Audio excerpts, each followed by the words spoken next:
Gentili telespettatori, buongiorno e ben trovati ad una nuova puntata sempre in diretta in compagnia di Ore 13. Tema di oggi è la salute. Chiaramente partiamo da un numero che è 373.000. Questa cifra si riferisce ai nuovi casi di tumori in Italia nel 2018. Considerando tutta la popolazione, insomma nel nostro paese ogni giorno vengono effettuate circa 1000 nuove diagnosi di cancro. Da questo numero partiamo quest'oggi, nella puntata di quest'oggi, per parlare dei progressi, delle conquiste, dei nuovi strumenti tecnologici e anche di sorprendenti conquiste poi dell'intelletto umano, perché nell'ambito in particolare della cura dei tumori le conquiste della scienza e della tecnologia contribuiscono certamente nel tempo non solo a migliorare la qualità di vita dei pazienti ma anche la sopravvivenza e la sua lunghezza. Questo è il tema di oggi, ne parliamo insieme ai miei ospiti che vi presento subito. In studio con me c'è il dottor Marco Massani, direttore della terza chirurgia all'ospedale Ca' Foncello di Treviso. Ben trovato, dottore. Buongiorno. Do il benvenuto anche al dottor Giovanni Morana, direttore dell'unità operativa complessa di radiologia sempre all'ospedale Ca' Foncello di Treviso. Ben trovato, dottore. Ricordo ai nostri telespettatori da casa che siamo in diretta, dunque aspettiamo le vostre telefonate, il numero in sovraimpressione lo vedete ed è lo 0422 1626 798. Parto da lei, dottor Massani, poi rivolgo la stessa domanda anche al dottor Morana, perché possiamo dire che ormai la tecnologia domina un po' tutti gli ambiti della nostra vita, un po' in tutti gli aspetti della quotidianità. E anche la medicina ha fatto grandissimi passi in avanti proprio grazie all'evoluzione tecnologica. Cosa vi aspettate da questa tecnologia in campo medico e come vedete il progresso? Beh, oddio, la domanda è veramente complessa, però effettivamente è vero che il campo della medicina è il secondo solo dopo quello dell'aviazione come complessità, come nuove metodiche, come nuove possibilità che vengono offerte agli operatori e di conseguenza in questo caso anche ai pazienti.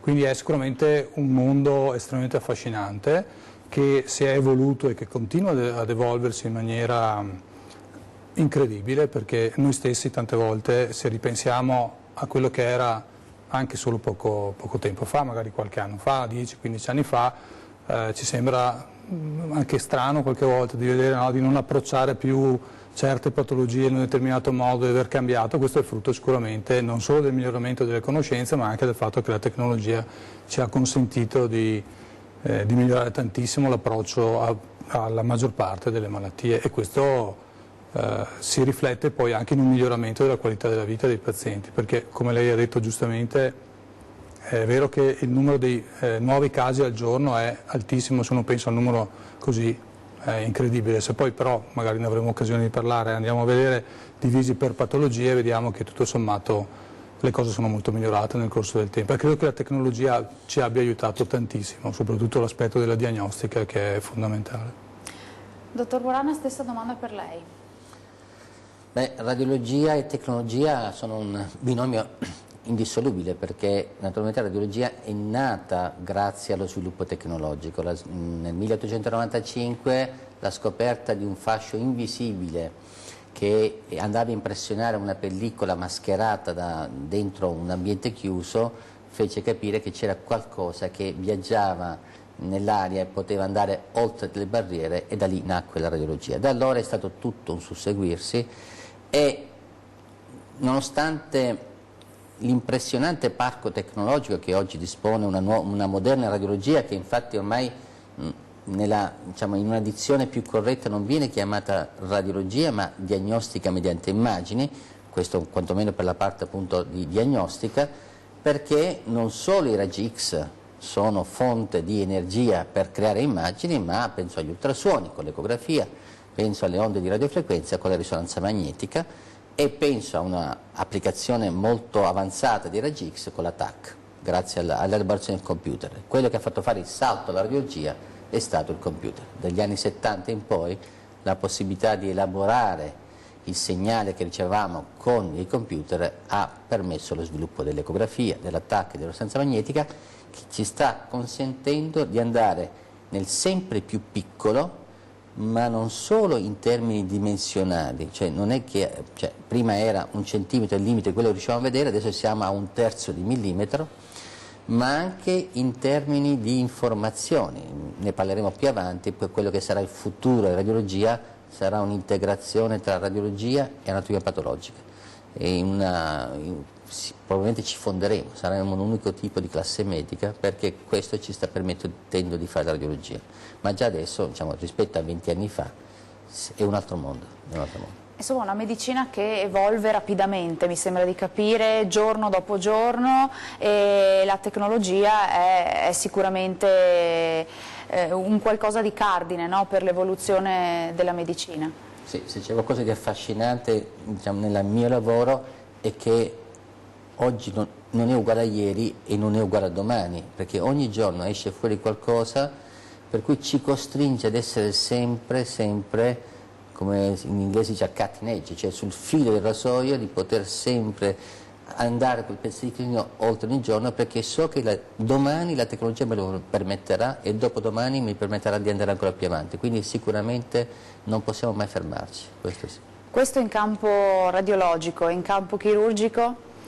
Diciamo che in campo chirurgico, come un po' in tutta la medicina, sono cambiate veramente tantissime cose. Basti pensare a cosa ci ha consentito di fare la laparoscopia, quindi la robotica, tutte le sutturatrici meccaniche che abbiamo, cioè abbiamo una serie di possibilità che stanno cambiando veramente quasi quotidianamente. Cioè, quello che faccio per dire, cioè, noi abbiamo degli attrezzi che ci consentono di tagliare e cucire, che anni addietro erano anche un po' così difficili da manovrare, erano poco maneggevoli, adesso addirittura ne abbiamo di intelligenti, quindi che si adattano allo spessore dei tessuti, che decidono quando tagliare, come cucire, quindi voglio dire, anche in questo campo l'approccio è stato veramente incredibile e ci ha consentito di cambiare veramente tanto. Quindi probabilmente facciamo forse fatica a capire, vivendo un momento così importante, cosa sarà il domani, perché ci sembra già tantissimo, però riguardando un po' il passato, anche recente, capiamo che siamo destinati ulteriormente a cambiare, a modificare i nostri approcci sicuramente. Questo in virtù del fatto che appunto siamo partiti da un dato che è quello di 1000 nuove diagnosi di cancro ogni anno in Italia. Ogni giorno. Ogni giorno in Italia. Quindi è vero in qualche modo che le nuove diagnosi di tumore sono in aumento? In realtà se uno va a guardare i dati che sono, insomma, di dominio pubblico, il numero di tumori è negli ultimi anni leggermente diminuito per il sesso maschile ed è rimasto sostanzialmente stabile per il sesso femminile. Quello che è cambiato è la sopravvivenza delle malattie, per cui se noi pensiamo per esempio nell'ambito dei tumori più frequenti nella donna, che è il tumore della mammella, è un tumore che al giorno d'oggi consente sopravvivenze molto lunghe, quindi è un tumore che ha un'alta incidenza, però a cui corrisponde anche una sopravvivenza molto lunga. Quindi in realtà il fatto di avere tutti i programmi di screening, che ovviamente coinvolgono la radiologia nel caso della mammella, ma possono per esempio riguardare il tumore del colon, quindi lo screening, la coloscopia, i pazienti vengono chiamati a questa campagna per una diagnosi precoce, questo ha consentito di fare una diagnosi prima e di conseguenza questi pazienti hanno un decorso della malattia nettamente più favorevole. Quindi in realtà i numeri probabilmente non sono cambiati in maniera così significativa, anzi sono più o meno stabili, però ciò che è cambiato è che la sopravvivenza dei pazienti mediamente è aumentata in maniera esponenziale e continua. Sì, alla fine, mentre prima c'era un ingresso di un paziente che diventava oncologico e un'uscita per la sua morte naturale legata alla malattia, adesso c'è un ingresso e una curva di sopravvivenza lunghissima che permette ad altri di entrare e restare in quella linea. Quindi, mentre prima c'era quasi un cambio, no? Qualcuno, la malattia aveva sopravvento, quindi non era più, diciamo, paziente e ne arriva un altro. Invece adesso quindi aumenta la posizione oncologica, ma perché i pazienti muoiono di meno. Quindi ne troviamo altri con i programmi di screening che li troviamo prima, con l'ecografia che viene fatta quasi come una volta viene usato lo stetoscopio, quindi giusto per tantissimi pazienti fanno ecografia di check-up, troviamo lesioni del tutto incidentali che in qualche modo poi ci costringono a caratterizzare, spesso sono benigne per fortuna, quindi il paziente poi esce da questo percorso, altri invece ritroviamo che sono maligne, quindi entrano in un percorso prima ancora che i sintomi si facciano vivi. Quindi questo ha aumentato la popolazione, ma non l'incidenza, come dice Marco, invece è la stessa, è che si sta spostando questo tipo di popolazione, che più sopravvive e li scopriamo prima. Quindi si è abbassato il tasso di mortalità? Assolutamente. Beh, allora, in generale poi dovremmo fare una distinzione per i tipi di tumore, perché purtroppo ce ne sono ancora alcuni che hanno delle sopravvivenze che mediamente si considerano a 5 anni, no? Una sopravvivenza che ancora è veramente bassa. Peraltro mi viene in mente per esempio il caso del tumore del pancreas, che è un tumore la cui incidenza sta aumentando, e dicono che probabilmente dopo il 2025 sarà forse uno dei tumori con la maggiore incidenza. È ancora caratterizzato per entrambi i sessi? Per entrambi i sessi. Anche se le dirò, sembra che ci sia un trend in crescita più per il sesso femminile che per quello maschile. Però detto questo, al giorno d'oggi anche la sopravvivenza di questi pazienti, grazie all'integrazione di vari specialisti, quindi non è solo il chirurgo che toglie un qualcosa, ma è un lavoro di un'equipe che comprende la diagnosi, comprende il trattamento, ma comprende anche il dopo, e molto spesso adesso ci è spostati per esempio a fare della chemioterapia prima di un intervento chirurgico, e i dati che abbiamo ci dicono che questi pazienti rispetto al passato sopravvivono molto più a lungo.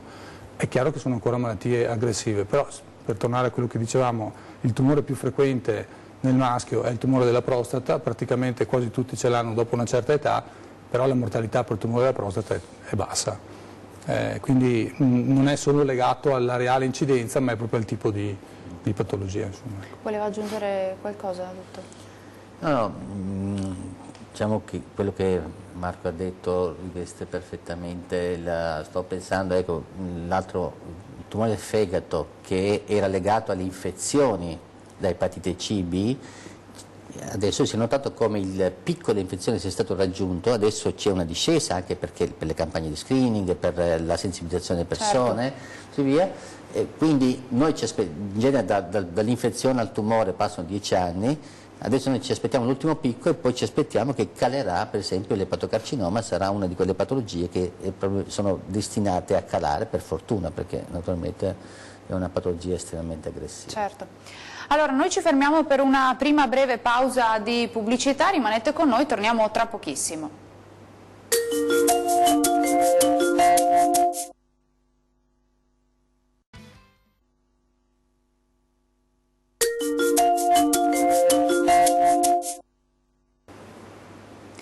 Ben ritrovati in studio, ancora in diretta in compagnia di Ore 13 Salute, progressi tecnologici e cura dei tumori è il tema di quest'oggi. Io riparto dal dottor Morana perché insomma lei è direttore dell'unità operativa complessa di radiologia. Di che cosa si occupa il radiologo? Ci spiega un po' insomma, la figura ecco, professionale? Il radiologo è quel professionista che utilizzando dei vari messaggi energetici, raggi X, le onde ultrasonore e le onde di radiofrequenza, elabora il tessuto umano, il corpo umano per avere delle immagini su cui fare diagnosi. Diagnosi che va dalle lesioni benigne alle lesioni maligne, che va dalla fase iniziale proprio di diagnosi ma anche poi dopo al controllo della terapia, perché spesso i pazienti oncologici, per esempio facendo chemioterapie, bisogna valutare se la chemioterapia è efficace o meno, perché in caso di efficacia si va avanti, in caso di non efficacia si passa a una seconda linea, come viene chiamato, a un altro tipo di farmaco. Questo è stato storicamente il ruolo del radiologo, ma negli ultimi 30 anni, quindi la radiologia ha circa 100 anni, 1895, quindi siamo a circa 120 anni. Negli ultimi 30 anni quello che ha veramente è una branca che è nata come parte della radiologia, che è la radiologia interventistica, che è nata come la possibilità di curare patologie vascolari.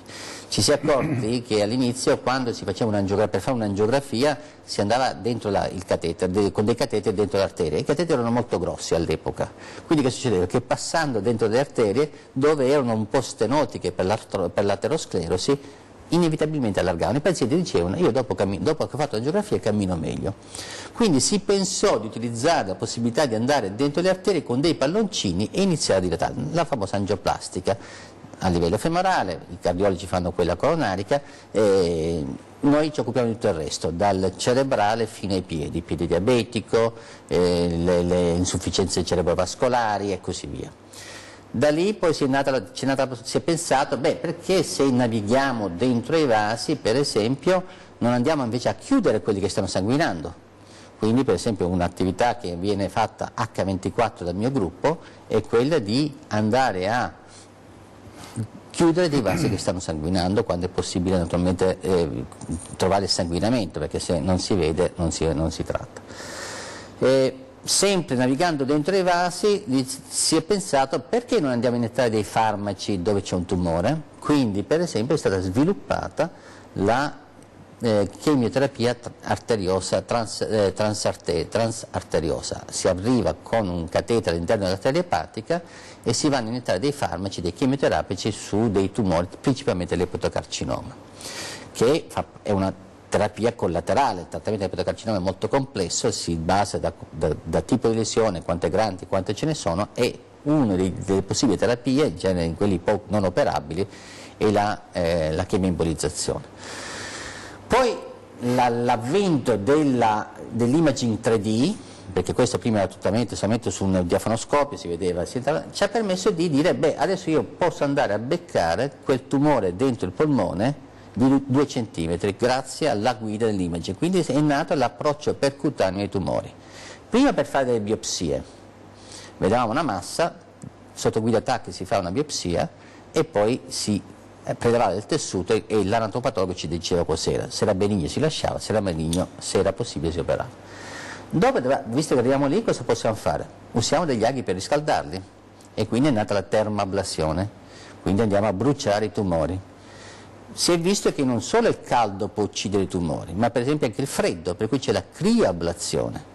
Per esempio il tumore del rene viene gestito meglio andando a surgelarlo anziché a bruciarlo, quindi per esempio è nato la crioablazione, la laser terapia sempre per via percutanea. Quindi la radiologia interventistica nasce come possibilità di trattare delle patologie di insufficienza vascolare e adesso raccoglie a 360 gradi la possibilità di operare non solo patologia vascolare, ma anche, adesso sarà un campo sempre più importante, le patologie oncologiche. Quindi mi sembra di capire, insomma, che la radiologia si è evoluta in qualche modo, insomma, non solo potendo diagnosticare le patologie, ma anche in qualche caso trattandole, no? Certo. Ma viene utilizzata anche per monitorare l'andamento di queste terapie, no? È corretto? È corretto, anche molto importante, perché non solo poter dire se il paziente tecnicamente viene chiamato responder, non risponde, c'è un paziente che risponde alla chemioterapia o non risponde, perché il rispondere va bene, allora si va avanti col programma terapeutico. Se è un non rispondere, io vedo che per esempio la metastasi cresce, l'oncologo interviene immediatamente cambiando tipo di terapia. Non solo, questo è quello che facciamo adesso di routine, ma nel futuro, ma già adesso lo stiamo iniziando ad applicare, certi farmaci antitumorali, non i cosiddetti chemioterapici tradizionali, ma quelli nuovi, sono estremamente cari. Questo ha un grosso impatto sui costi della sanità. Poter dire molto precocemente, in genere noi diciamo se un non risponde a 1 o 2 mesi all'inizio della terapia. Noi stiamo cercando di anticipare la diagnosi, dire già dopo una settimana sì, questa terapia è efficace o non efficace, perché se è efficace si va avanti e quindi allochiamo bene le risorse economiche, spendiamo bene i nostri soldi, se non è efficace ci fermiamo, perché è meglio cambiare tipo di terapia e usare quei soldi per altri pazienti. Cosa si fa invece, dottor Massani, in terza chirurgia all'ospedale Cafoncello? Dunque, il nostro è un reparto di chirurgia generale, quindi si fa un po' tutta la chirurgia. Abbiamo però chiaramente prevalentemente l'attenzione alla chirurgia addominale, con una particolare attenzione alla chirurgia del pancreas e del fegato, delle vie biliari, e poi nella nostra unità c'è l'unità di chirurgia toracica, quindi si fa la chirurgia del torace prevalentemente per tumori maligni del polmone, insomma, ecco, questa è l'attività.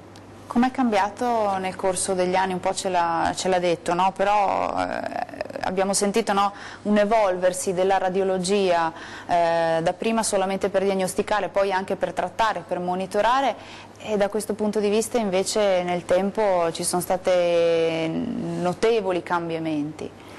Ma sì, sicuramente ci sono stati cambiamenti anche nell'ambito chirurgico che non sono solo tecnologici, ma che sono anche il frutto del fatto che sempre di più si condividono le scelte con i colleghi, e quindi ci sono i gruppi multidisciplinari in cui i casi più interessanti vengono discussi e si decide insieme cosa fare. Perché, come vi dicevo prima, la cosa importante è non solo stabilire che il chirurgo deve fare quella cosa, ma anche essere in grado di dire qual è il momento migliore di fare quella cosa, perché non necessariamente il momento zero, cioè il momento della diagnosi, corrisponde anche al momento migliore, cioè quello che poi dà il risultato migliore a lungo termine per il paziente. Quindi questo sicuramente è cambiato e ovviamente la tecnologia ci aiuta tantissimo, perché come diceva prima Gianni Morana, loro ci aiutano quotidianamente nelle nostre scelte, anche quando le cose vanno male, nel senso che la radiologia interventistica ha cambiato la nostra vita. Perché le complicanze fanno parte del nostro lavoro.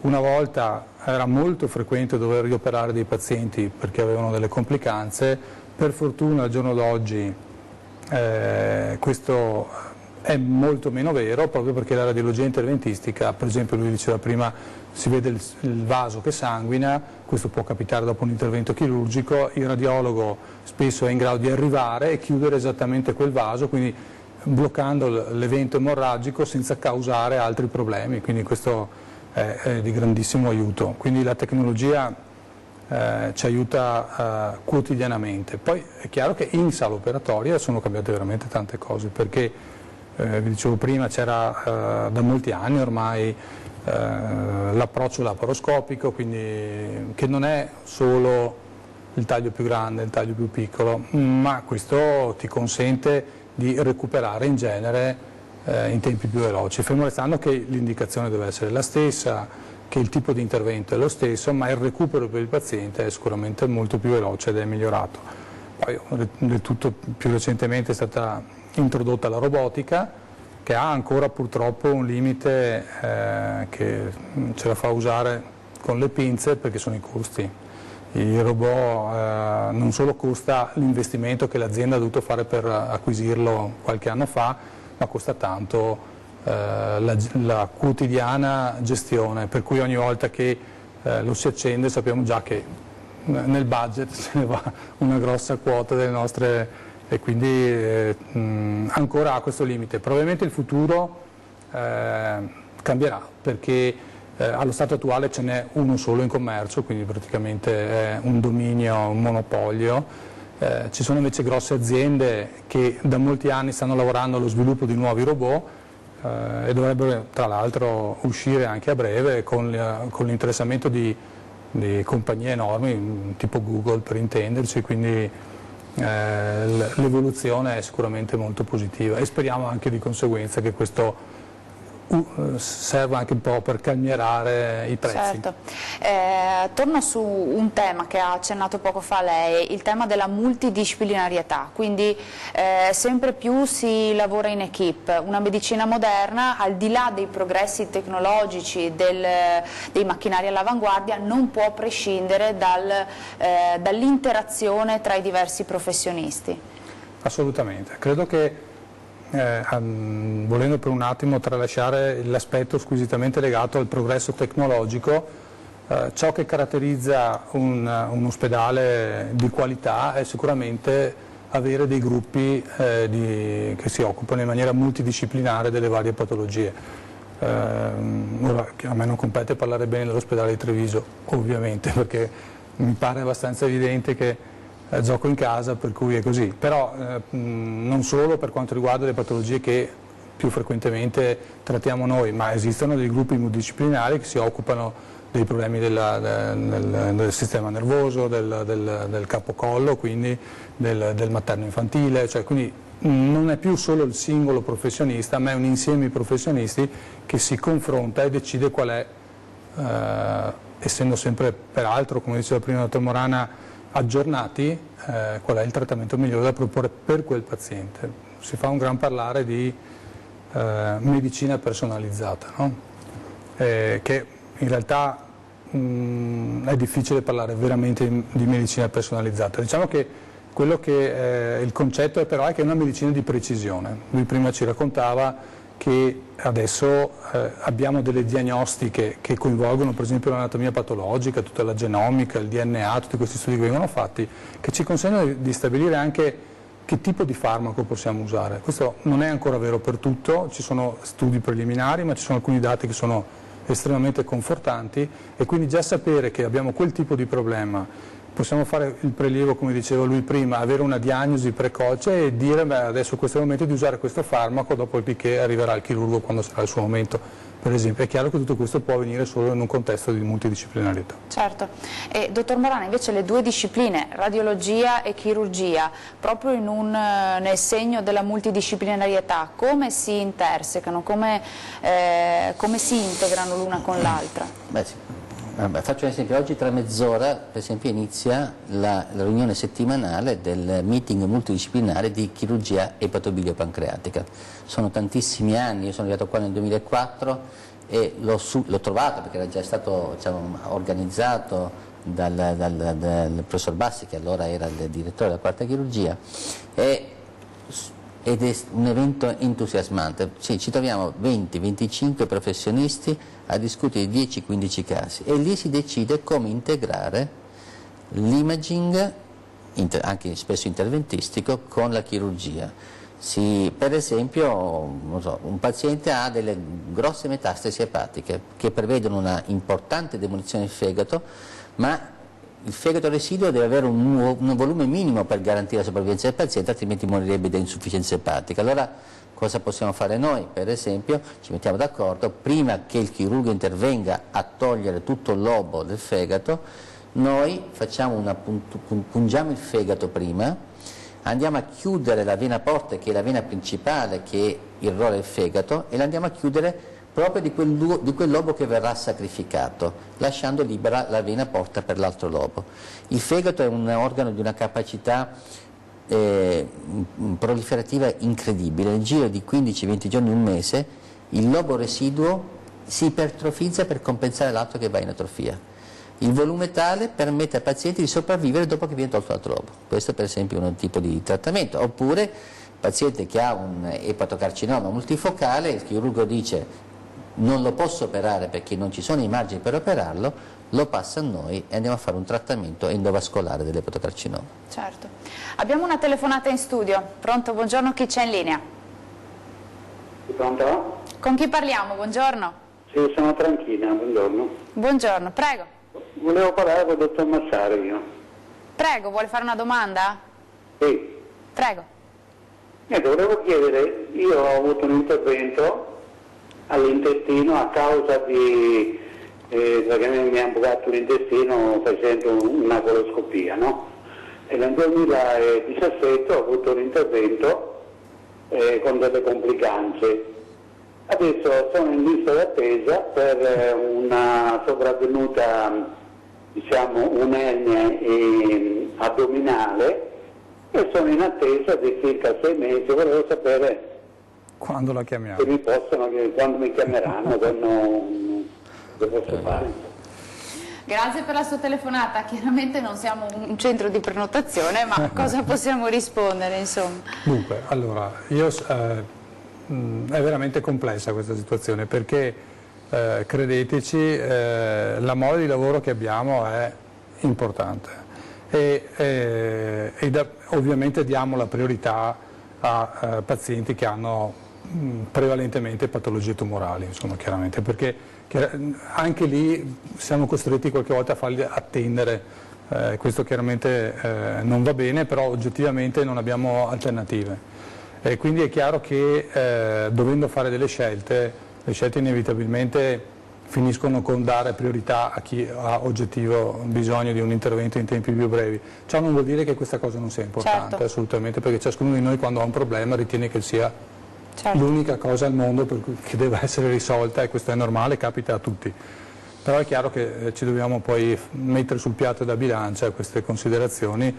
È vero, sappiamo che ci sono tantissimi pazienti nella stessa situazione che stanno aspettando, e qui speriamo di dare una risposta in tempi ragionevoli. E si fa del proprio meglio sempre. Noi ci fermiamo per un'altra breve pausa di pubblicità, rimanete con noi, torniamo tra poco.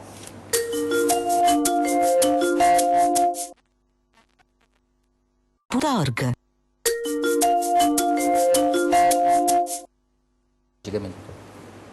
Ben ritrovati in studio, ancora in diretta in compagnia di Ore 13. Noi durante la pubblicità continuiamo insomma, ecco, a stimolarci con domande e quant'altro. Io riparto però dal dottor Morana, perché vorrei capire un po' quali sono le patologie che più spesso il radiologo si trova a dover appunto diagnosticare e sulle quali intervenire.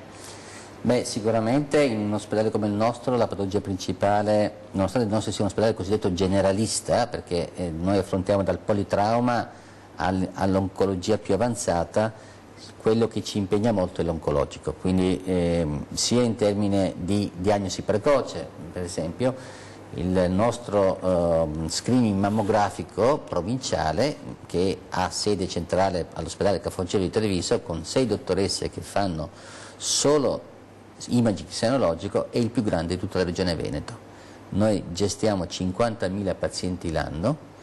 Ogni paziente la mammografia viene detta 2 volte, quindi sono 100.000 letture l'anno, e poi quel circa 4-5% di pazienti che vengono richiamate per approfondimento facciamo tutti gli esami di secondo livello, quindi o dei particolari o delle ecografie di particolari o delle biopsie, e quando troviamo un cancro facciamo le risonanze magnetiche, quindi è tutto un percorso dove al centro del percorso sta il paziente, attorno al paziente ruotano tutti i vari professionisti e anche le varie metodiche. Questo per il campo oncologico, non solo in mammella, ma per esempio facciamo l'integrazione della coloscopia virtuale, quando per esempio la coloscopia non riesce a raggiungere la parte finale del colon, con una tecnica TAC chiamata colon TC, noi ricostruiamo il colon in un'immagine 3D e andiamo a vedere se dentro ci sono dei polipi o ci sono dei tumori.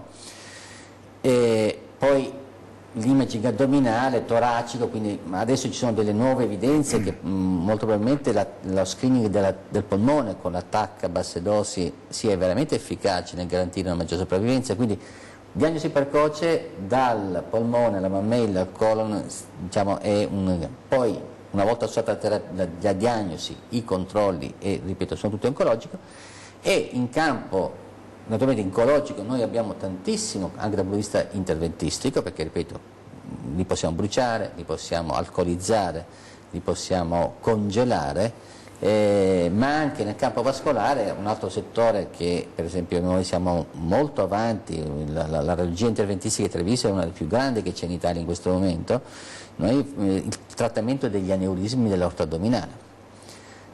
Anziché andare incontro a un intervento chirurgico molto importante che prevede il taglio dell'aorta, l'aneurisma è una dilatazione del diametro trasversale dell'aorta, quando è sopra i 5 cm il rischio di rottura è molto alto, in fase di rottura un paziente muore nel 50% dei casi. Quindi in questo caso noi invece andiamo, spesso lo facciamo anche in fase di rottura, anziché andare a operare, perché l'intervento destabilizza il paziente, già un paziente molto stabile, andiamo a mettere dei tubi dentro che vengono aperti e si chiude l'arteria, non solo addominale ma anche toracica. Per esempio nel trauma della strada un'evenienza pericolosissima è la rottura dell'istmo dell'aorta, che fa morire il paziente in pochi secondi. Anche lì noi spesso, anziché richiede un intervento cardiochirurgico per la sua correzione, spesso noi interveniamo mettendo una rete metallica che chiude l'aorta, e quindi questo ha un impatto notevolissimo sulla sopravvivenza dei pazienti. Senta dottore, quali sono i maggiori cambiamenti che insomma, avete potuto notare negli ultimi 2 anni? Ci fermiamo su questo lasso di tempo abbastanza breve, i più grandi, insomma, i più grandi cambiamenti. Sì. Ha una sigla: intelligenza artificiale. Questo io sono convinto non solo in campo radiologico ma in campo della medicina tutta rivoluzionerà la medicina, cos'è l'intelligenza artificiale? Parliamo in campo radiologico, è la capacità che hanno i computer di guardare all'interno del dato numerico, cioè l'immagine digitale è un'immagine numerica, poi viene espressa da un monitor come se fosse un grigio, un pixel, un grigio, un colore, ma all'interno c'è un numero che noi utilizziamo solamente in minima parte per dare un colore, per dare una tonalità di grigio, ma dentro ci sono tanti di quei dati che l'occhio umano non può elaborare, ma che il computer sì, e quindi arriveremo a, quello che diceva prima Marco, arrivare veramente a una medicina personalizzata, perché sapremo di quel tumore non solo che è un tumore, non solo che tipo di tumore è, ma anche qual è già adesso forse il miglior approccio a quel tipo di tumore in quel tipo di paziente. Generalmente noi quando parliamo di tumore al colon è una definizione molto generica che prende qualunque tipo di paziente. Nel futuro sarà il tumore in quel paziente, e questo con l'intelligenza artificiale, che io ritengo anche, la chiamo la democratizzazione della sanità. In fondo il dato numerico creato in un piccolo paesino di montagna può essere tramite rete interpretato in un grande centro e il paziente ricevere anche in quel paesino di montagna il massimo delle diagnostiche disponibili. Quindi sembra impossibile che un esame diagnostico, anche credo semplice, adesso dirà lei insomma com'è, possa fornire così tante informazioni sulla patologia, no? Sì, perché noi siamo abituati a vedere l'esame diagnostico solo come l'immagine, ma ripeto, l'immagine è solo una minima percentuale delle informazioni contenute all'interno del dato. Tutto il resto noi non eravamo in grado, ma adesso con i nuovi algoritmi matematici riusciremo a dare sempre di più. Già adesso per esempio, noi come radiologia stiamo iniziando un progetto di intelligenza artificiale sulla mammella, per poter riconoscere in anticipo quei tumori che vengono visti, a un certo punto vengono visti. Stiamo cercando di anticipare la diagnosi, capire quali sono quelle minime alterazioni strutturali che in questo momento noi giudichiamo negative, ma che dopo 1 anno, 2 anni invece fanno vedere che lì c'è un tumore, capire se riusciamo a anticipare. Questo è uno dei... ma l'intelligenza artificiale sta andando su tantissimi campi. E quindi sarà il futuro. Giro la stessa domanda anche a lei, anche dal punto di vista chirurgico, negli ultimi 2 anni quali sono i maggiori sconvolgimenti insomma, che avete visto? Sicuramente diciamo che sono 2 cose che si intersecano anche in questo caso, perché proprio recentemente abbiamo avuto un incontro che è stato estremamente interessante, che aveva per tema l'intelligenza artificiale, cosa sarà la medicina e cosa farà l'intelligenza artificiale per la medicina.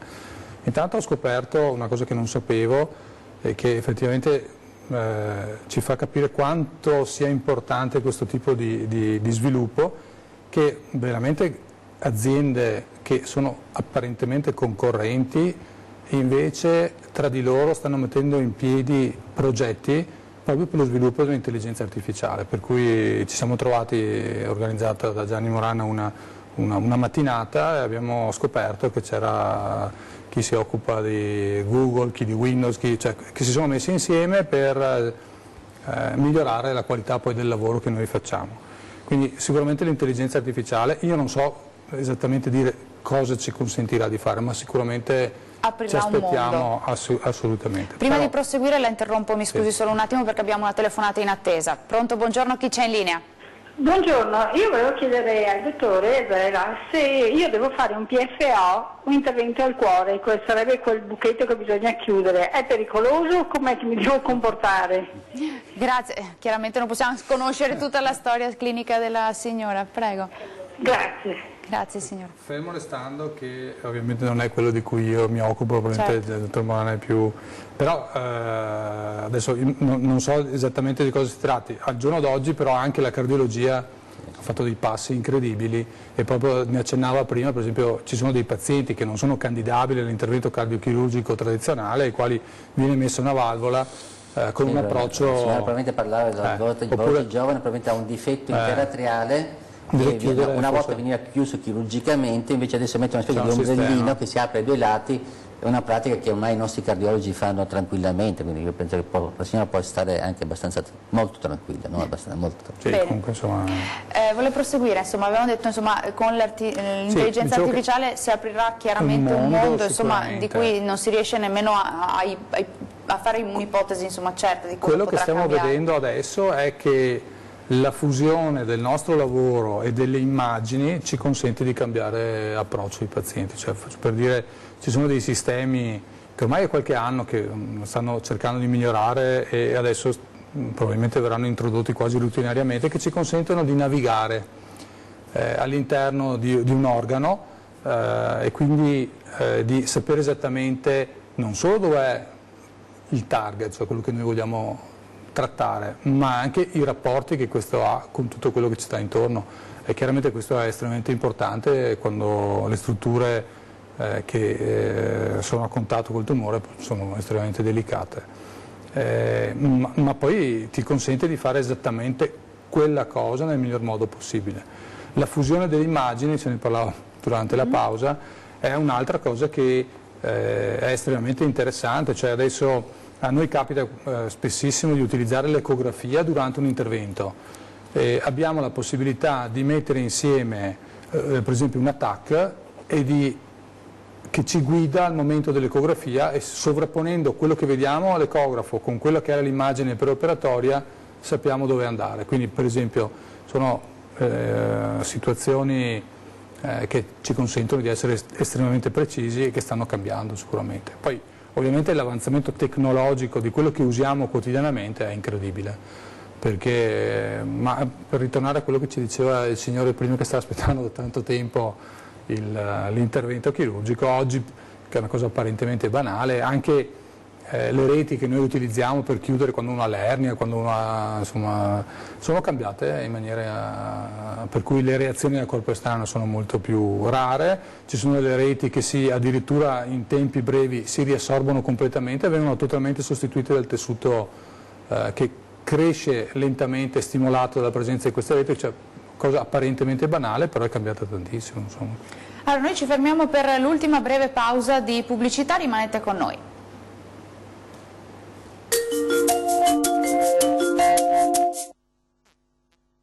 La 3.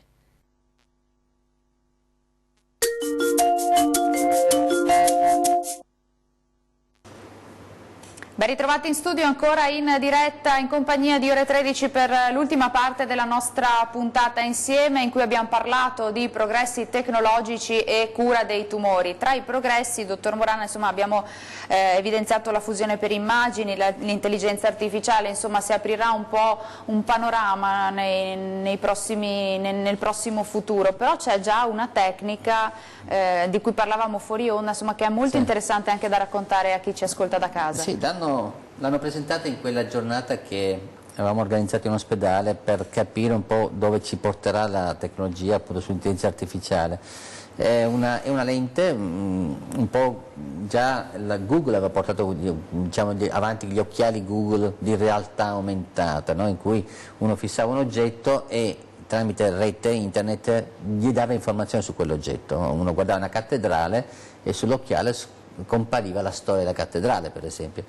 Adesso ci sono dei nuovi occhiali, non faccio nomi della vita, che permettono di proiettare sul paziente le immagini, fondendole, però mi immagino questo vale forse soprattutto per gli organi fissi, quindi immagino un chirurgo maxillofaciale che deve fare un importante intervento di ricostruzione sul paziente e senza bisogno di aprire il paziente già vede proiettato sull'immagine del paziente l'immagine 3D della TAC, quindi sa esattamente dove andare a trovare la frattura, sa esattamente dove andare a ritirare, e questo permetterà di fare degli approcci estremamente precisi, guidandosi dalle immagini in tempo reale trasmesse sul paziente. Questa è una delle possibili tante applicazioni, oppure se io devo andare a pungere una lesione dentro il polmone, con la visione 3D muovo con sicurezza il mio ago. Certo, insomma cose che insomma, i più hanno visto solo sui film, insomma cose che sembrano un po' anche impossibili, particolari, lontane insomma, dalla nostra concezione.